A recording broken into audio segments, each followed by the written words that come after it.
الحمد لله وكفى والصلاة والسلام على خاتم الأنبياء سيدنا وحبيبنا محمد المصطفى وعلى آله المجتبى وأصحابه النجبى. اللهم صل على سيدنا محمد النبي الأمي الهاشمي وعلى آله وأصحابه نجوم الهدى. أما بعد فقد قال الله تبارك وتعالى في القرآن المجيد والفرقان الحميد: أعوذ بالله من الشيطان الرجيم. بسم الله الرحمن الرحيم. والسابقون الأولون من المهاجرين والأنصار والذين اتبعوهم بإحسان رضي الله عنهم ورضوا عنه. قال النبي صلى الله عليه وسلم: خير القرون قرني ثم الذين يلونهم ثم الذين يلونهم، أو كما قال النبي صلى الله عليه وسلم. صدق الله العلي العظيم وصدق رسوله النبي الكريم، ونحن على ذلك لمن الشاهدين ومن الشاكرين، والحمد لله رب العالمين. برادران اسلام، الحمدللہ اللہ تبارک و تعالیٰ کی توفیق سے دروس حرم میں عظمت صحابہ کا ذکر ہو رہا ہے، اور جو آیت میں نے تلاوت کی ہے اس کے بارے میں حضرت شاہ ولی اللہ محدث دہلوی نے لکھا ہے کہ اس آیت میں اللہ نے 3 قسمیں بیان کی ہیں۔ ایک قسم جو ہے وہ تو مہاجرین ہے، دوسری قسم جو ہے وہ انصار ہیں، اور تیسری قسم جو ہے جو ان کے پیروکار ہیں۔ تو اس لیے حضرت شاہ ولی اللہ رحمۃ اللہ علیہ نے بڑی لطیف بات کی ہے۔ انہوں نے کہا کہ اب ہم نہ تو مہاجرین میں شامل ہو سکتے ہیں، وہ وقت ہی گزر گیا، اور نہ ہم انصار میں شامل ہو سکتے ہیں۔ اب ہمارے پاس تو صرف یہ ہے کہ ہم ان کے صحیح معنوں میں متبع اور صحیح معنوں میں پیروکار بن جائیں، پھر تو اللہ راضی ہو جائیں گے۔ اور اگر ہم ان سے راضی نہ ہوئے، ہمارے دل میں ان کے لیے بغض ہوا، تو پھر اس آیت اور اس علامت سے معلوم ہو گئے کہ رضی اللہ عنہم ورضوا عنہ، اللہ تو ان سے راضی ہوگا جو ان کے پیروکار الذین اتبعوہم، اور صرف اتبعوہم نہیں، اتبعوہم بإحسان، اخلاص کے ساتھ صحابہ کی پیروی کریں۔ اور آج کے درس میں سیدنا علی رضی اللہ تعالیٰ عنہ کے بارے میں معلومات پیش کروں گا، پوری توجہ سے سنا کریں، کیونکہ آج کل بڑا مشکل مسئلہ یہ ہو گیا ہے کہ لوگ دنیاوی قصے، کہانیاں اور خبریں اور جناب ٹی وی پہ بیانات وہ تو بڑے توجہ سے سنتے ہیں، لیکن جو دین کی بات ہے اس میں اتنی توجہ نہیں ہوتی۔ تو سیدنا علی رضی اللہ تعالی عنہ، آپ کا نام علی ہے، آپ کا لقب حیدر ہے، اور آپ کی پہلی کنیت ابو الحسن ہے اور دوسری کنیت ابو تراب ہے۔ آپ کے والد کا نام جو ہے وہ عبد العزیٰ یا عبد مناف، جو ابو طالب کے نام سے مشہور ہیں۔ یہ حضور صلی اللہ علیہ وسلم کے حقیقی چچا ہے۔ ابو طالب جو ہیں یہ عبداللہ کے بھائی ہیں، حضور کے والد کے بھائی ہیں۔ تو ایک لحاظ سے حضرت علی رضی اللہ تعالیٰ عنہ یعنی حضور کے چچا زاد بھی بھائی بھی ہو گئے، اور حضرت علی رضی اللہ تعالیٰ عنہ کی والدہ جو ہے ان کا نام فاطمہ بنت اسد ہے۔ تو یہ حضرت علی نجیب الطرفین ہیں، یعنی دونوں طرف سے آپ ماں باپ کی طرف سے ہاشمی ہیں۔ اور فاطمہ بنت اسد یہ وہ خوش نصیب خاتون ہیں کہ جب یہ فوت ہوئی تو سرکار دو عالم نے اپنا قمیص مبارک دیا کہ تو کفن کے طور پہ پہنایا جائے، اور اس کے زمین پر رکھنے سے پہلے انہوں نے کہا کہ ٹھہر جاؤ، اس کی قبر میں پہلے میں اتروں گا۔ حضور صلی اللہ علیہ وسلم اس کی قبر میں اترے اور قبر میں لیٹ گئے، کافی دیر تک لیٹے رہے اور کچھ پڑھتے رہے، اور اس کے بعد پھر حضور باہر آئے تو پھر بی بی صاحبہ کو رکھا گیا، دفن کیا گیا، حضور نے جنازہ بھی پڑھایا۔ تو صحابہ نے پوچھا کہ یا رسول اللہ صلی اللہ علیہ وسلم آج تک آپ نے کسی خاتون کے لیے ایسا نہیں کیا کہ اپنا کرتا بھی دے، قمیض بھی دے، پھر اس کی جگہ قبر میں بھی لیٹے؟ آپ نے فرمایا بات سنو، ابو طالب کی موت کے بعد جتنے احسانات اس عورت کے میرے اوپر ہیں اور کسی کے نہیں، اس نے جو میرا ساتھ دیا ہے، اس نے جو میرے لیے اپنا جان مال قربان کیا ہے، تو میں اس کو اور کیا بدلا دے سکتا تھا؟ اس نے میری دنیا سنوارنے کی کوشش کی، میں نے اس کی آخرت سنوارنے کی کوشش کی۔ تو سیدنا علی رضی اللہ تعالیٰ عنہ یہ فاطمہ بنت اسد میں سے ہیں اور نجیب الطرفین ہیں۔ پہلی کنیت آپ کی ابو الحسن اس لیے ہے کہ آپ کے بڑے بیٹے کا نام حسن ہے، تو یہ عرب میں کہتا ہے کہ کنیت بڑے بیٹے کے نام سے ہوتی ہے، ابو الحسن۔ جیسے میرے بیٹے عارف تھے، میں ابو عارف محمد خیر اجازی لکھتا تھا۔ بہرحال اللہ کو منظور تھا ان کی وفات ہو گئی۔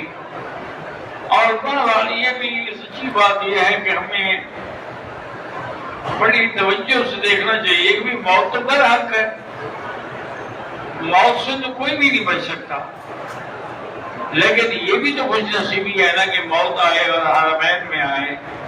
جیسے میرے والد صاحب بھی جنت المعلیٰ میں دفن ہے، میری والدہ محترمہ بھی جنت المعلیٰ میں دفن ہے، اور میرا بیٹا عارف بھی جنت المعلیٰ میں دفن ہے، اس کی بیوی بھی جنت المعلیٰ میں دفن ہے، میری ہمشیرہ بھی جنت المعلیٰ میں دفن ہے، یعنی ہمارا سارا خاندان جو ہے وہ جنت المعلیٰ میں ہے۔ یہ اللہ کا احسان ہے۔ ہمارے دوست بھی ہیں اور محبت کی بنا پر ہم ان کو بھائی بھی کہتے ہیں، وہ بھی مجھے بھائی جب بھی فون کریں گے تو بھائی جان کہہ کے بات کریں گے۔ مولانا منظور صاحب ہیں نعمانی ظاہر بھی، ہمارے علاقے میں ایک جگہ ہے خانپور کے قریب، بہت بڑا مدرسہ ہے ان کا ماشاءاللہ، اور ویسے بھی وہ بہت بڑے عالم ہیں، محدث بھی ہیں، مفسر بھی ہیں، اور رمضان المبارک میں دورہ حدیث دورہ تفسیر پڑھاتے ہیں۔ تو پہلے تو وہ کراچی میں پڑھاتے تھے، اب میرے علم میں نہیں ہے کہاں پڑھاتے ہیں۔ انہوں نے مجھے ایک دن کہا کہ مکی صاحب آپ کو مبارک ہو، ان کا بھی نوجوان بیٹا فوت ہوا۔ انہوں نے کہا کہ میں نے خواب میں دیکھا کہ آپ کی گھر والی اور آپ کی ہمشیرہ یہ دونوں بڑے اعلیٰ لباس میں ہیں، اور بڑا جیسے آدمی کوئی شادی کے لیے تیار ہوتا ہے اس طرح تیار کھڑے ہیں۔ تو میں نے دور سے السلام علیکم کیا تو انہوں نے مجھے پکڑ لیا، کہا لگے تم ہمارے بیٹے ہو، ہمارے برخوردار ہو، دور سے کیوں مل رہے؟ آؤ میرے گلے لگ جاؤ۔ میں مجبوراً ان کے گلے بھی لگا۔ تو انہوں نے کہا کہ آپ میرے بیٹے کا نام لے کر کہ آج اس کی شادی ہے، ہم اس کی شادی میں شرکت کرنے کے لیے جا رہے ہیں۔ تو انہوں نے کہا جناب یہ اتنا مبارک خواب ہے، یعنی وہ بھی جنت میں اور آپ کی والدہ اور آپ کی بہن جو ہے وہ بھی جنت میں. تو بہرحال یہ ہے کہ یہ بھی ایک خوش نصیبی کی بات ہوتی ہے اللہ تبارک و تعالیٰ. لیکن ان ساری چیزوں کے ساتھ سب سے بڑی بات یہ ہے کہ خاتمہ ایمان پہ. انسان کا خاتمہ جو ہے نا جی وہ ایمان پہ ہونا چاہیے. ایمان پہ اگر خاتمہ نہ ہو تو پھر چاہے وہ حرم میں دفن ہو یا چاہے وہ مکے میں دفن ہو یا چاہے مدینے میں دفن ہو چاہے کعبے کے اندر دفن ہو نجات نہیں ہوگی. نجات تب ہوگی جب خاتمہ ایمان پہ ہوگا. کیونکہ اگر اس کے ایمان میں عقیدے میں کوئی فرق ہے کمزوری ہے تو پھر اللہ تبارک و تعالیٰ نے کہہ دیا ہے کہ جس آدمی نے جنت کا حصول لینا ہے تو سب سے بڑی بات یہ ہے کہ ان کا عقیدہ صحیح ہونا چاہیے. تو حضرت علی رضی اللہ تعالیٰ عنہ ان کا سب سے پہلی قربانی کا وقت جو ہے وہ ہجرت کی رات. ہجرت کی رات حضور پاک نے حضرت علی کو فرمایا کہ میرے پاس کفار کی امانتیں ہیں. اب یہ دیکھو کہ وہ بدبخت نبی نہیں مانتے لیکن امین مانتے ہیں, صادق الوعد بھی مانتے ہیں, اس لیے تو اپنی امانتیں رکھتے ہیں. اور میرے پاس ان کی امانتیں ہیں اور سب پر سب کا نام لکھا ہوا ہے, تو لہٰذا تم رات بستر پہ سو جاؤ اور وہ مجھے قتل کرنے کے لیے آج رات حملہ کریں گے. آپ میری چادر لے کے سو جائیں تاکہ اگر وہ دیکھیں تو انہیں احساس ہو کہ میں سو رہا ہوں اور اتنے میں مجھے موقع ملے گا تو ہم نکل جائیں گے. حضرت علی نے کہا کہ یا رسول اللہ میں تو آج میں چاہتا تھا میں آپ کے ساتھ رہوں, لیکن اگر آپ کا یہ حکم ہے تو بہرحال اس رات بستر پہ سونا جو ہے وہ بھی موت کی ابتدا ہے. یہ معمولی بات نہیں تھی لیکن اللہ جس کو شان دے, یعنی حضرت علی کو حضور کے بستر پہ سلایا اور اللہ نے اس کی کفار کی امانتیں اس کے سپرد اور اللہ کی امانت جو ہے وہ ابو بکر کے سپرد. وہ حضرت حضور کے ساتھ ابو بکر جا رہے ہیں رضی اللہ تعالیٰ عنہ وارضاہ. اب یہ ہے کہ حضرت علی رضی اللہ تعالیٰ عنہ صبح جب اٹھ کے آنکھیں کھلی اور دیکھا کہ بھئی یہ تو حضرت علی سو رہے ہیں. انہوں نے پوچھا کہ علی اینا رسول اللہ, نے کہا مجھے کیا پتا ہے کہ آپ وہ کہاں ہوں گے. یعنی بات بھی صحیح کی کہ اب وہ کہاں ہوں گے, کیونکہ کہاں پہنچ گئے ہوں گے اللہ عالم. حضرت علی نے سب کو ان کی امانتیں دی, ایک ایک چیز سپرد کی اور اس کے بعد پھر آپ ہجرت کر کے مدینہ شریف چلے گئے. ایک یہ ہجرت کی رات تھی اور دوسرا یوم مواخات. مواخات کہتے ہیں کہ حضور نے سب کو بھائی بھائی بنایا, ایک مہاجر ایک انصاری, ایک مہاجر ایک انصاری. اور انصار کہتے ہیں مدینے والوں کو, مہاجر وہ تھے جو مکے سے ہجرت کر کے گئے تھے.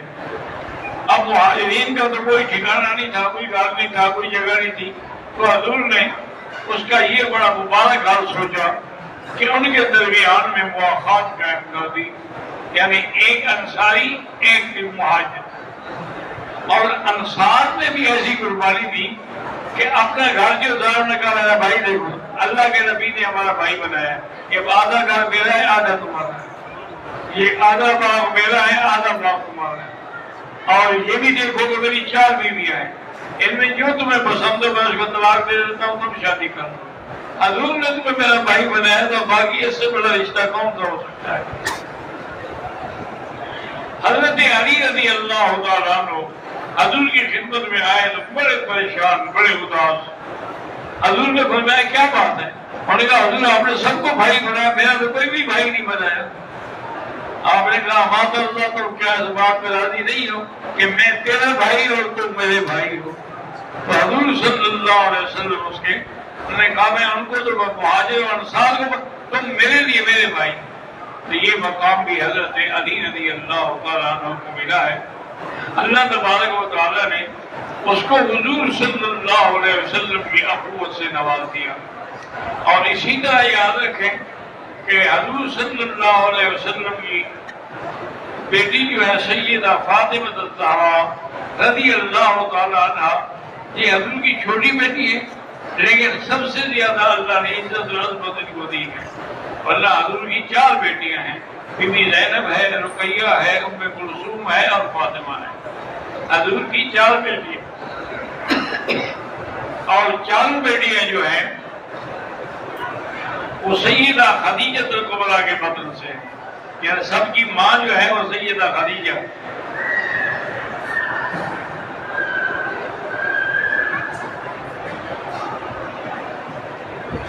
تو حضور صلی اللہ علیہ وسلم کی پیاری بیٹی، جس کا اتنا بڑا مقام تھا کہ جب وہ حضور کے گھر آتی تھی تو حضور کھڑے ہو جاتے تھے اور اس کے سر پہ بوسہ دیتے تھے، اور جب حضور اس کے گھر میں جاتے تو وہ بھی استقبال کے لیے کھڑے ہو جاتی تھی۔ تو اسی سے علماء اور محدثین نے مسئلہ نکالا ہے کہ بھئی کسی کے لیے کھڑا ہونا مناسب نہیں ہے، اس میں کراہت ہے، لیکن اس آدمی کے لیے کہ جس کے اندر کوئی تکبر پیدا نہ ہو کھڑے ہونے سے، اور کوئی کھڑا ہو تو خوش ہو جائے، نہ خوش ہو ناراض ہو جائے، اس کے لیے کھڑا ہونا کوئی منع نہیں، ورنہ تو حضور بی بی فاطمہ کو منع کر دیتے اور خود بھی آپ کھڑے نہ ہوتے۔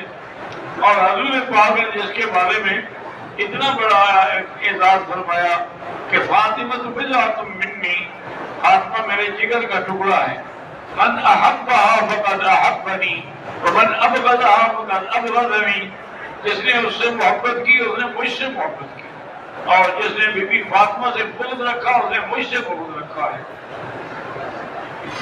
حضرت علی رضی اللہ تعالیٰ عنہ نے پیغام دیا رشتے کے لیے، حالانکہ پہلے کئی پیغام آ چکے تھے، لیکن حضور نے کسی پیغام پر آپ نے اقرار نہیں کیا، لیکن جب حضرت علی کا پیغام آیا تو آپ نے قبول فرما لیا، اور آپ نے فرمایا کہ ما تزوجت من نسائی ولا بناتی الا بوحی، میں نے اپنی بیٹیوں کی یا اپنی بیویوں کی شادی نہیں کی جب تک کہ مجھے اللہ کا حکم نہیں ہو، اللہ نے حکم دیا تو پھر میں نے وہ شادی کی۔ اس کا مطلب یہ ہے کہ حضرت علی کا رشتہ جو ہے یہ بھی اللہ کے حکم سے ہو رہا ہے۔ حضور نے فرمایا علی تمہارے پاس ایسا کیا ہے بی بی فاطمہ کو حق المہر دینے کے لیے؟ اس نے کہا حضور میرے پاس ایک گھوڑا ہے اور ایک زرہ ہے پہننے کے لیے، اور میں گھوڑا تو اپنے پاس رکھو، جہاد میں جانا پڑتا ہے، لیکن زرہ جو ہے وہ بیچ دو اور اس کے جتنے پیسے ملے وہ بھی فاطمہ کو حق المہر میں دے دو۔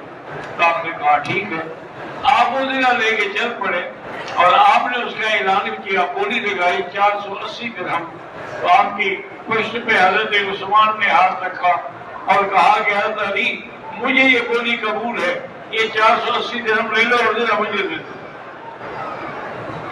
انہوں نے زرہ دے کے پیسے دے کے خوش خوش حضرت علی جا رہے ہیں، انہوں نے پھر بلایا کہ علی ٹھہر جاؤ، یہ جو ہے پیسے یہ میری طرف سے بی بی فاطمہ کے مہر میں ہے تو یہ ان کو دے دیں۔ تو آپ کا مقصد ہے کہ زرہ بھی واپس آ گئی اور پیسے بھی واپس آ گئے۔ تو اس طرح حضرت علی رضی اللہ تعالیٰ عنہ کا نکاح ہوا۔ اور یہ بھی یاد رکھ لیں کہ حضور نے خود نکاح پڑھایا ہے، اور پتہ ہے گواہ کون ہے؟ حضرت ابوبکر اور حضرت عمر۔ اب رافضی خود سوچیں کہ اگر نعوذ باللہ حضرت ابوبکر اور عمر کے ایمان پہ بحث کریں گے تو پھر علی کا نکاح کہاں جائے گا؟ اس کے نکاح کے گواہ تو ایماندار ہونے چاہیے نا۔ تو وہ اگر ایماندار نہیں مانتے ہیں تو پھر اس کا معنی یہ ہے کہ نکاح ہی نہ ہوا۔ اس لیے بڑا سوچ سمجھ کے قدم اٹھایا کریں، یہ اللہ کی تقسیم ہے، کسی سے حضور نے بیٹیاں لی ہیں اور کسی کو دی ہیں۔ حضور نے حضرت ابوبکر سے بیٹی لی اور حضرت عمر سے بھی بیٹی لی، آج وہ دونوں بھی آپ کے ساتھ روضے میں آرام فرما ہے، اور حضرت علی کو بھی اپنی بیٹی دی، وہ بھی جنت کا حقدار ہے۔ اسی لیے حضرت صلی اللہ علیہ وسلم ایک دن حضرت علی کے گھر میں تشریف لائے تو دیکھا کہ بی بی فاطمہ اداس بیٹھی ہیں، پوچھا آئین ابن میں کہ وہ علی کہاں ہے؟ انہوں نے کہا حضور پتہ نہیں آج ناراض ہو کے باہر چلے گئے۔ تو حضور صلی اللہ علیہ وسلم اسے ڈھونڈتے ڈھونڈتے آئے تو دیکھا کہ مسجد میں مٹی پہ سو رہے ہیں اور مٹی کا ہی سلانہ بنایا ہوا ہے، سارے بدن پہ مٹی ہے۔ تو آپ نے مٹی بھی جھاڑی اور کہا قم یا ابو تراب، قم یا ابو تراب، مٹی کے باپ اٹھو۔ تو حضرت علی رضی اللہ تعالیٰ عنہ کی ایک کنیت جو ہے، اس لیے حضرت علی فرماتے تھے کنیت تو میری ابو الحسن تھی، لیکن جو حضور نے میری کنیت رکھی ہے ابو تراب، اس جیسی کنیت پھر مجھے اور کہیں سے نہیں ملے گی۔ لہٰذا آج کے بعد جو مجھے ابو تراب کہے گا میں خوش ہوتا ہوں۔ حضرت علی رضی اللہ تعالیٰ عنہ کو یہ عظمت بھی ملی ہے۔ اسی طرح آپ دیکھیں گے جنگ احد کے موقع پر یہ حضرت علی کی شان ہے، فرماتے ہیں کہ شیطان نے آواز دلائی کہ مات محمد مصطفیٰ صلی اللہ علیہ وسلم فوت ہو گئے، تو کہتا ہے صحابہ بالکل حق کا پکا رہ گئے، اور میں اسی جوش میں میرے سامنے کافروں کا ایک بڑا جتھا تھا، بس میں تلوار چلاتا گیا اور کافر بنار ہوتے گئے اور میں پورا کراس کر گیا، پھر واپس کراس کر کے آیا، اور اس کے بعد یہ ہے کہ میں نے دیکھا کہ حضور صلی اللہ علیہ وسلم موجود تو ہے لیکن آپ زخمی ہیں۔ تو حضور صلی اللہ علیہ وسلم کو زخموں کو پانی حضرت علی نے دیا، پانی پلایا، دھویا، اور اس پر راکھ جلا کر اس کی کپڑا چٹائی جلا کر راکھ بنا کے وہ بی بی فاطمہ نے آپ کے زخموں پہ رکھی ہے۔ اور اسی اثنا میں ابو سفیان نے اعلان کیا حل فیکم محمد مصطفیٰ ہیں یا شہید ہو گئے؟ حضور نے فرمایا جواب نہ دو، کوئی جواب نہیں دیا۔ انہوں نے کہا حل فیکم ابو بکر ہیں؟ اور میں کوئی جواب نہ دو۔ حل فیکم عمر ہیں؟ کوئی جواب نہ دو۔ اب وہ خوش ہو گیا ابو سفیان کہ تینوں کا جواب نہیں آ رہا، تو اس نے کہا اعلو حبل، آج ہمارا خدا حبل جو ہے اس کا نام بلند ہو گیا، اور لندن العزیٰ ولا عزیٰ لکم، لیکن اب حضرت عمر سے صبر نہ ہو سکا، اور حضرت عمر کا جہیر الصوت بڑے بلند آواز سے جب اس نے کہا اعلو حبل، تو حضرت عمر کھڑے ہوئے اور کہا کہ اللہ اعز و اجل، تو اس نے کہا لنا العزیٰ ولا عزیٰ لکم، حضرت عمر نے جواب دے دیا لنا مولانا ولا مولا لکم، اس نے کہا قتلانا و قتلاکم سواء، ہم تمہارے بھی، تم نے ہمارے 72 مارے تھے، ہم نے بھی تمہارے 72 برابر ہو گئے۔ میں نے بولا لیسو سوا، برابر نہیں ہے، قتلاکم فی النار و قتلانا فی الجنہ، تمہارے کو جو قتل ہوئے ہیں وہ جہنم میں جائیں گے اور ہمارے جنت میں جائیں گے، برابر کیسے ہو گئے؟ تو اتنا بڑا مقام جو تھا، پھر حضور صلی اللہ علیہ وسلم نے جب تبوک کے لیے تیاری کی تو آپ نے حضرت علی رضی اللہ عنہ سے فرمایا کہ یا علی ایسا کرو کہ انت تخلفنی، میرے گھر میں تم رہو اور پیچھے تم ساری نگرانی کرو، اور نے کہا یا رسول اللہ تخلفنی بالصبیان، مجھے آپ بچوں میں چھوڑ کے جائیں گے، آپ جہاد میں چلے جائیں گے؟ آپ نے بتایا کہ اما ترضا، میں اس بات میں راضی نہیں ہوں، ان تکون بمنزلتی بمنزلت ہارون من موسیٰ، تم میرے لیے اسی طرح ہو جیسے ہارون اور موسیٰ علیہ السلام تھے، کہ موسیٰ علیہ السلام بھی ہارون کو چھوڑ کے گئے تھے، میں بھی آپ کو چھوڑ کے جا رہا ہوں، لیکن اللہ لا نبی بعدی، لیکن میرے بعد کوئی نبی نہیں ہوگا۔ اس لیے بعض استدلال کرنے کی کوشش کرتے ہیں جی کہ حضور نے مثال دی ہے موسیٰ اور ہارون کی، تو موسیٰ ہارون کو خلیفہ، اس لیے علی کو خلیفہ، حضور نے بتا دیا کہ لا نبی بعدی، میرے بعد کوئی نبی نہیں۔ اچھا، پھر اتفاق یہ ہے کہ کسی ظالم کو ختم نبوت پہ حملہ کرنے کا موقع نہ ملے، حضرت ہارون جو تھے وہ حضرت موسیٰ علیہ السلام سے پہلے فوت ہو گئے، جب پہلے فوت ہو گیا تو بعد میں کیسے وہ خلیفہ بنے گے؟ اس لیے ہمیشہ یہ مقام جو تھا یہ بھی حضرت علی رضی اللہ تعالیٰ عنہ کو ملا۔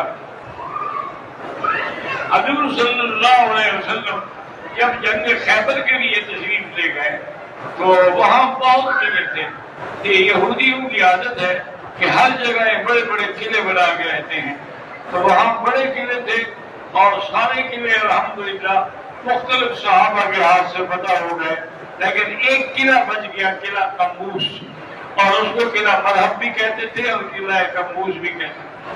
حضور صلی اللہ علیہ وسلم نے اعلان فرمایا کہ کل میں اس بندے کو جھنڈا لوں گا جو اللہ سے محبت کرتا ہے اور اللہ کے رسول سے بھی محبت کرتا ہے، اور اللہ کا رسول بھی اس سے محبت کرتے ہیں، اور اسی کے ہاتھ پہ فتح ہوگی۔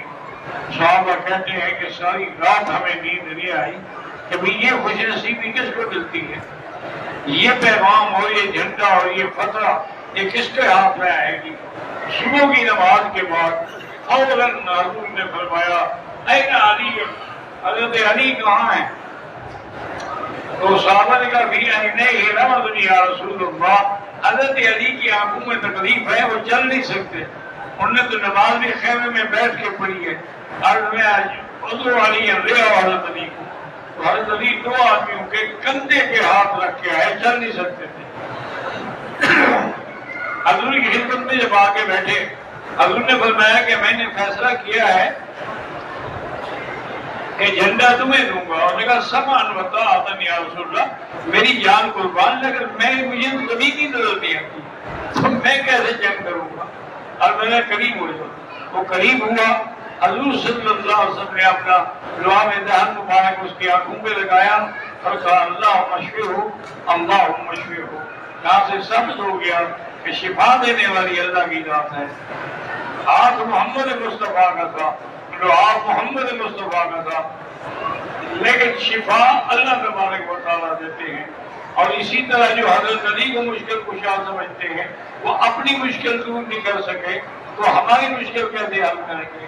حضور پاک کے ہاتھ لگانے سے اور لعاب لگانے سے حضرت علی فرماتے ہیں کہ میری آنکھوں میں ایسی ٹھنڈک ہو گئی اور میری نظر اتنی تیز ہو گئی کہ جو چیزیں پہلے مجھے دور سے نظر نہیں آتی تھی وہ بھی نظر آنے لگ گئی، اور اس کے بعد پھر مجھے کبھی آنکھوں میں تکلیف نہیں ہوئی، کیونکہ حضور صلی اللہ علیہ وسلم کو ہاتھ لگ گیا تھا۔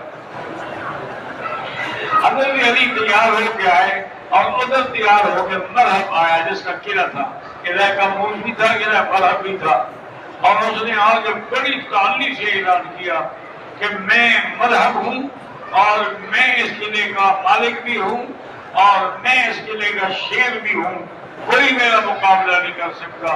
حضرت علی نے فرمایا کہ سمتری امی حیدرہ، کہ میری ماں نے بھی میرا نام حیدر رکھا تھا۔ اب جب مقابلہ ہوا یعنی آپ حیران ہوں گے تو سر سے لے کر پاؤں تک لوہے کے اس میں زرے میں ملبوس تھا، اس کے سر پر بھی لوہے کا خود تھا، لیکن حضرت علی نے جو تلوار ماری وہ خود بھی کٹ گئی اور کافر کا سر بھی کٹ گیا، کافر وہی بنار ہو گیا۔ حضرت علی رضی اللہ تعالیٰ عنہ نے وہ دروازہ قلعہ کمبوز کا جو 40 آدمیوں سے نہیں کھل رہا تھا، اکیلے آ کے کھول دیا اور نعرہ تکبیر بلند کیا۔ حضور اپنے خیمے میں سن رہے ہیں اور میں نے تو کہا تھا کہ اسی کے ہاتھ میں فتح ہوگی، تو الحمدللہ اللہ نے اس کے ہاتھ میں فتح عطا فرمائی ہے۔ تو یہ ساری عظمت، یہ ساری شان حضرت علی رضی اللہ تعالیٰ عنہ کو جو ملی ہے، اس میں کوئی شک نہیں ہے کہ نسبت ہے حضور صلی اللہ علیہ وسلم کی۔ دعا کریں کہ اللہ ہمیں صحابہ کی اتباع کرنے کی توفیق عطا فرمائے۔ اللهم صل على سيدنا محمد وعلى آل سيدنا محمد كما صليت على إبراهيم وعلى آل إبراهيم في العالمين إنك حميد مجيد۔ اللهم نور وجوهنا بنور الإيمان، نور قلوبنا بنور العرفان، اللهم ارزقنا علوم الأحاديث والقرآن، اللهم استرنا بسترك الجميل، اللهم استر عوراتنا، آمن روآتنا، خفف لواتنا، اللهم لا تجعل مصيبتنا في ديننا ولا تجعل الدنيا أكبر همنا ولا مبلغ علمنا، اللهم لا تسلط علينا بذنوبنا من لا يخافك فينا ولا يرحمنا، ربنا آتنا في الدنيا حسنة وفي الآخرة حسنة وقنا عذاب النار، ربنا ظلمنا أنفسنا إن لم تغفر لنا وترحمنا لنكونن من الخاسرين، اللهم اغفر لنا ولوالدينا ولوالدينا ولمشايخنا ولأساتذتنا ولجميع المسلمين والمسلمات والمؤمنين والمؤمنات الأحياء منهم والأموات، وصلى الله تعالى على خير خلقه سيدنا محمد وعلى آله وصحبه أجمعين۔ اللهم صل على سيدنا